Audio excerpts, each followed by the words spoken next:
ముందు ఈ సినిమా దర్శకులు యుగంధర్ గారికి, అలాగే ప్రొడ్యూసర్స్ మహేందర్ అండ్ రాజశేఖర్ గారికి, and Sai and Archana and music director, DOP, all టెక్నీషియన్స్కి ముందు కంగ్రాచులేషన్స్.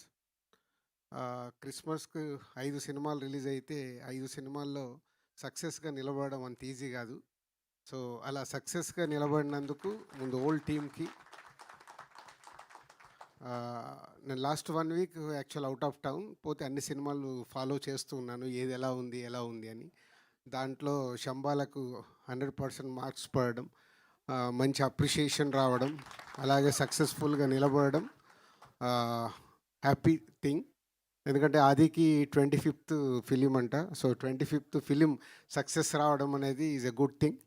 పోతే కమ్బ్యాక్ అంటున్నావు, ఆయన సీనియర్ కాదు, ఇంకా జూనియర్. సీనియర్స్ సక్సెస్లో వెనకబడి వచ్చినప్పుడు వాళ్ళని కమ్బ్యాక్ అనాలి. సో కరెక్షన్ చేసుకోండి, ఎందుకంటే ఇంకా చాలా ఉంది. ఇంకా 40 ఏళ్ళు పని చేస్తాడు, అలా నాన్న 50 ఏళ్ళు కంప్లీట్ చేశాడు, అది ఇంకా మినిమం 40 years కంప్లీట్ చేయాలి. సో బొమ్మరిల్లు సినిమా తీసినప్పుడు ఇప్పటికీ నన్ను రవి విజిల్ కొడుతున్నాడు. సో బొమ్మరిల్లు ఫాదర్ గురించి తీశారు అని చాలా ఫ్యామిలీస్లో 20 years బ్యాక్ తీసిన సినిమా చాలా చేంజెస్ తీసుకొచ్చింది. నిజంగా బొమ్మరిల్లు 2 తీయాల్సి వస్తే సాయి కుమార్ గారు ఆది వాళ్ళ స్టోరీ పెట్టి తీయాలి. అంటే ఒక కొడుకు గురించి, కొడుకు సక్సెస్ గురించి ఒక తండ్రి పడే తపన అది మామూలుది కాదు. సో దానికే సాయి కుమార్ గారు అంటే బ్యాక్ బోన్. అంటే కొడుకు యాక్ట్ చేస్తే ఆ సినిమాలో పనిచేసిన మీ అందరికీ బ్యాక్ బోన్ అయ్యాడు, కొడుకు ఒక్కడికి కాదు, సో హోల్ సినిమాకి. సో తనకున్న relations, is a nice man, అందరితో బాగుంటాడు. సాధారణంగా ఇండస్ట్రీలో అందరితో బాగుండడం కుదరదు, బట్ సాయి కుమార్ గారికి ఒక్కడికి చెల్లింది, అందరితో బాగుంటారు, అందరికి ఈజీగా యాక్సెస్ ఉంటుంది. సో అలాగే నాకు మార్నింగ్ చూస్తే బ్రేక్ఫాస్ట్ చేస్తున్న టింగ్ అని మెసేజ్ వచ్చింది.